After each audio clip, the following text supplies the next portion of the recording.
In the last video I made on the JL86 Pro scooter, I went over the acceleration, power, comfort, and overall quality of the scooter. But one thing I missed was the range of the scooter. Usually when I test out the range of scooters, I do a long ride in the city until the scooter's battery is basically tanked. But while testing the JL86 in my first video, I was blown away how well it handled riding in the sand, which is usually tough for most off-road scooters. In fact, the JL86 Pro is probably the best off-road scooter I've tested on this channel. So it got me thinking, why not take it on a ride on some of the local truck trails here in the mountains of San Diego? So I decided to take the JL86 Pro to the Orozco Ridge Truck Trail, which is a lower difficulty trail that's designed for high clearance vehicles and off-road motorcycles. And before doing this, I never even heard of someone attempting riding an electric scooter on this trail. So I was excited to be one of the first. So I got up early with butterflies in my stomach, loaded the scooter onto my Jeep, and took off, wondering if I was asking too much out of the JL86. But there's only one way to find out. So my ride started off at the Orozco Ridge Trailhead, which initially is a single lane pavement road that winds through the valley. It is a calm and serene way to start the ride, but soon the pavement ended and the dirt started, and this is where the real test starts. Alright, here we are in the beautiful mountains of East San Diego, specifically in Ramona, California, where we're going to be taking the JL86 Pro up an actual truck trail. Now, I've actually ridden this truck trail before on my DRZ, and I've taken my Jeep up it as well. So this is pretty exciting. So the scooter does have dual motors. I'm just going to stay in the motor mode that's necessary for the trail at the time. Right now I'm just sticking to single motor mode because it's more bumpy than steep, but I will be switching into dual motor, I'm sure, a lot on this trail because it is pretty steep on some parts. So I'm going to give you updates with how many miles we've done, elevation gained, and so forth. What's our battery level? Let's get an idea of what this the scooter can actually do, and if you can actually use it off-road as it's advertised. So I'll come back in a little bit for the first check-in. All right, the first check-in, I'm only about 1.6 miles in right now. So far, I've been in single motor mode the whole entire time. Honestly, super easy. Something I am noticing though is when you go over some of the bigger hits, I feel like the fender is hitting the tire or something. There's a weird, kind of a weird sound. Whatever. So, first thing I want to discuss on this scooter are the motors, which are pretty incredible. So you have two 5,000 watt motors for a total output of 10,000 watts. Now, what's really interesting about this scooter is I call it a Jekyll and Hyde personality. So when you hear 10,000 watts, that's a lot of power. And this scooter does have a lot of power. But what's interesting though is that in single motor mode, honestly, the scooter is very, very tame and very rider friendly. I would say that even a beginner can ride this scooter as long as they stay in a lower speed level, so you're not doing 30 miles an hour at least. But here's the high part. When you hit dual motors on this thing is bonkers. It's so fast. I actually did the acceleration on this scooter in a previous video, and it was almost as fast as a Honda Grom up to 40 miles per hour, which I think is pretty incredible. If you plan on using dual motors, this is definitely not a beginner scooter. You will find yourself in a very precarious situation because this scooter will do 50 miles an hour. I've confirmed it up to 49. I started getting speed wobbles around 47-ish, which I backed out, but there is no doubt in my mind the scooter will do 50, especially if you're light enough. So it's you just gotta be really careful with the scooter in dual motor mode because it's so fast. But so far, honestly, there's nothing on this road that has even tested the power of this scooter yet. I mean, I've already climbed, over 600 feet, and it's been really, really easy. Now, what I will say about the battery range is I am only 2.3 miles in, and I'm already 1 bar down. Now, something to keep in mind, we are riding off-road, which does burn through batteries much faster. I will discuss the battery later on in this video, but as of right now, it's performing exceptionally. and the motors are fantastic. So I will check in a little bit. So that was interesting. So it's been a quarter mile after my last check-in, and I want to be transparent on my reviews. So while riding, I got an error code and the scooter cut power. So the error code was 23E. So I did look that up online, and evidently what that is it's the rear motor loses connection. So I did check the rear motor, it did look a little loose. I unplugged it, plugged it back in, turned the scooter on, and it still had the same error message.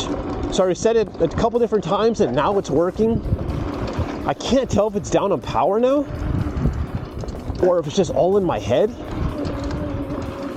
But just want to let you know that make sure to check all your connections. Admittedly, I didn't check it before this ride, but I feel there's not as much power on the scooter now. Let me go to dual motor mode. Okay, so dual motor mode, there's definitely a lot of power still. But on single motor mode, I feel it's down on power a little bit.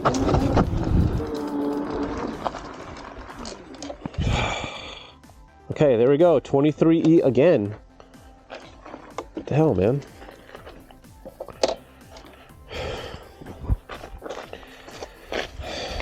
The motor,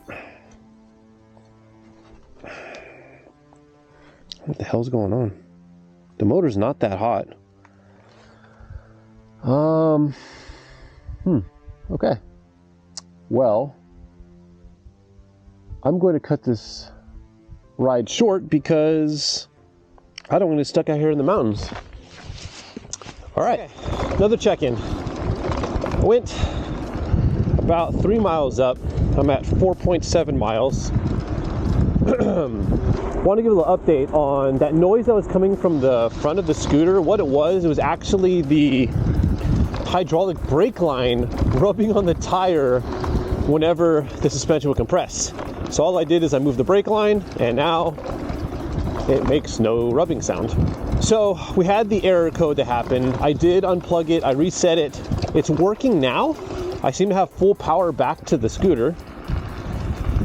So I guess we'll continue with the test. I hope that was just a one-off where maybe that the motor wasn't fully secured down and all of the bumping and jostling loosened it up. We're gonna find out. I'm gonna continue with the test to see how it goes. So next thing I want to discuss, just because it's so bumpy here, is the suspension. So on the road, the suspension is fantastic. Over huge bumps, or the bigger bumps at higher speeds, not gonna lie, this suspension does get overwhelmed a lot. I would say the suspension is built more for smooth dirt roads more than actually bumpy dirt roads. Don't get me wrong, the scooter actually maintains, it can go straight and everything, but you can tell that there's a clunking sound specifically from the front end. I did talk about in my original review how I felt that the rear suspension on this scooter was fantastic, but the front fork leaves a little bit to be desired. So I would say on this particular road, not the best fork for it. It can do it, but you have to slow down so much so you just don't get that hard hit feeling, and because your body does take a lot of the hits. So I'm actually going to test it on a dirt road, hopefully in the next mile or two, and we can actually see how it handles a more washboard road to see if that's what it's better at. So I will check in when I get to that road. So after about 5 miles or so of riding, I got back to the main road. The 23E code didn't show back up, so I figured that the motor connection had just been a little loose and was losing contact while on the truck trail, and once I properly tightened, I shouldn't have any issues.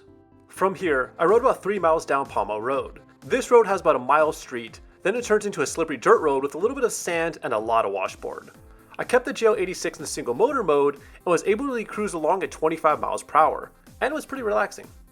After about 3 miles or so, I pulled onto the Santa Ysabel truck trail, which is also a truck trail that is designed for high clearance vehicles and dirt bikes. But it doesn't seem to have as many big ruts, so the ride up this trail was much more comfortable and enjoyable. The road takes you along the mountainside and seems much narrower, but the views are so much more spectacular. It was around mile 11 or so, the battery would go between 2 and 3 bars out of 5, so I decided to take a break for heading back to my car, and man oh man, what a sight to behold. Even though the error code at the beginning of the ride had scared me a little bit, I was so glad it had only been a loose connection and easily fixed. It allowed me to enjoy such a beautiful view and have the pride that I could almost guarantee no one else was taking their scooter out on this ride. And with that, I turned around and started heading back. Okay, next check-in. We're on the Santa Ysabel truck trail. We're actually turning around because we're down to 2 bars out of 5. Done 11.4 miles and a little bit over 2,000 feet of climbing. So for this whole ride, I've been using the dual motors uphill, but only using speed level 1. Now I'm in just a single motor right now. So next thing I want to talk about is actually the tires of this scooter. So this scooter has very, very, very aggressive tires. They're 13 inches big and 5 inches wide. You can tell they're definitely built to get a lot of traction through sand and dirt. And man, do they grip really, really well. Both on the street and the dirt, phenomenal. I haven't had any time in this whole entire ride where I've had any slippage, whether in single motor mode or dual motor mode. So just phenomenal, phenomenal tires. Now, there is one caveat with having a tire that's this wide, and that's actually the maneuverability. So this scooter is more of a straight line scooter than a maneuverable scooter. So switching directions quickly is not the scooter's high point. This scooter is not made to do quick maneuvers like that. It's just not. It's made for stuff like this. Smoother, just straight line. I'll even show you right now. We're gonna go in the sand and just nothing. Mind you, that was dual motor mode, but look at this, just solid through the sand. So just phenomenal tires. So for the next check-in, I'm gonna check in to see how we are with the range. See you in a little bit. All right, so almost done with my ride. I'm at 15.5 miles and I've done 2,211 feet of elevation gain. So last thing I want to discuss is kind of the purpose of this ride, other than testing it off-road, is how's the battery? Since the JL86 Pro comes with such massive motors, this scooter has a massive battery. It's a 60 volt, 40 amp hour battery. It's huge. Now, you would think since it's huge, it gets crazy range. Not really. And the reason why is because these motors have so much power, it just drains the battery. So as of right now, I have 2 out of 5 bars left. So I'm anywhere from like 25 to 40%. It's been on 2 bars for a while. So based on this ride, which I've been using, you know, the dual motor and the single motor, I'd get about 25 miles out of it, which is pretty good considering how much power this scooter has, but it's not even close to advertised range.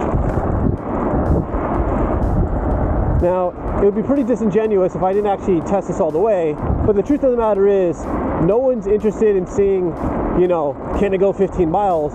How far does it go when it's actually out of battery? So I'm actually going to finish this test in the neighborhood, in the town I live in, to drain it all the way to give you that answer. All right, see you in a little bit. So the next day I took the JL86 around the town I live in and rode for lap after lap through the neighborhoods. I figured I'd be riding for about 15 or 20 minutes before it died, but to my surprise, it lasted much longer than I was expecting. But I was finally able to drain the battery and limp the scooter back to my house. Let's see how it did. So before I give you my final thoughts on how the JL86 actually performed off-road, let's discuss the range. So I was able to completely drain the battery over the course of 3 rides. The first ride was the off-road ride in the video, where I did a total of 16.52 miles and 2,277 feet of elevation gain.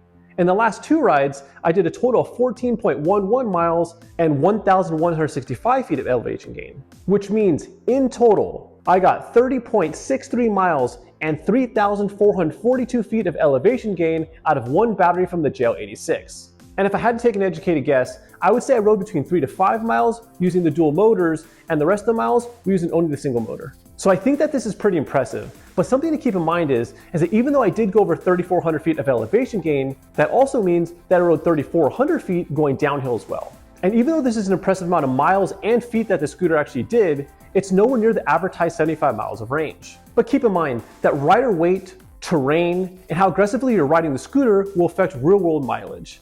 And just for reference, I'm 180 pounds. Now, regarding how the JL86 Pro actually performed during the test, I was really impressed on how comfortable the scooter actually is in mild terrain. The deck is wide and long, so there was a lot of room to position my feet. But when it comes to really bumpy trails with a lot of water bars and big bumps and cracks, I felt that the front fork was getting overwhelmed. Once I got off the Roscoe truck trail and went onto the Santa Isabel truck trail, the trail didn't have so many ruts and the scooter performed much better. So even though the front fork did get overwhelmed with a lot of bigger ruts, the rear suspension performed flawlessly. There's also a lot of ground clearance on the scooter, so I never actually had to worry about bottoming out the scooter. The JL86 Pro also had more than enough power to climb any of the hills I encountered during my ride, which at some points were up to a 22% grade. And the tires were able to provide infinite grip, regardless if I was riding through slippery off-camber dirt, sand, or rocky terrain. The only issue I ran into was the rear motor connector coming loose. But once I verified that it was on correctly and I tightened it down correctly, I never had any issues other than that. So the big question is, do I recommend taking the JL86 Pro on off-road rides? And my answer is absolutely, but there is a caveat. In my opinion, I don't think it's a good idea to take it on Jeep trails where there's a lot of deep ruts, because it tends to overwork the front suspension of the JL86. It's not that the scooter can't do it, it's just the front fork starts to get overwhelmed and a little clunky. But if you find yourself on dirt roads or paths that don't have any massive ruts, then I think the JL86 will ride at home. Just make sure to check all of your motor connections before you take off. So as a whole, I'm really impressed with the scooter. It has a ton of power, the tires are super grippy, it's a lot of fun to ride, and when ridden in mild dirt trails, it is actually pretty comfortable. Just be aware of how gnarly or ruddy the trail is, or else you might be in for a pretty bumpy ride. But one thing I acknowledge, and this ride has kind of pointed out to me, is that this is probably why I've never seen electric scooters on trails like these. Because realistically, these trails are designed more for 4x4s and dual sport motorcycles. So even though the JL86 isn't quite hardcore enough to ride these trails comfortably, it still did it and it got me back to my car safely. And for that, I have to give it some respect. So if you have a JL86 Pro and want to let us know your thoughts on the scooter, or let us know what kind of mileage you're getting in the real world, please leave me in the comment section below. Thank you so much for watching and have a great one.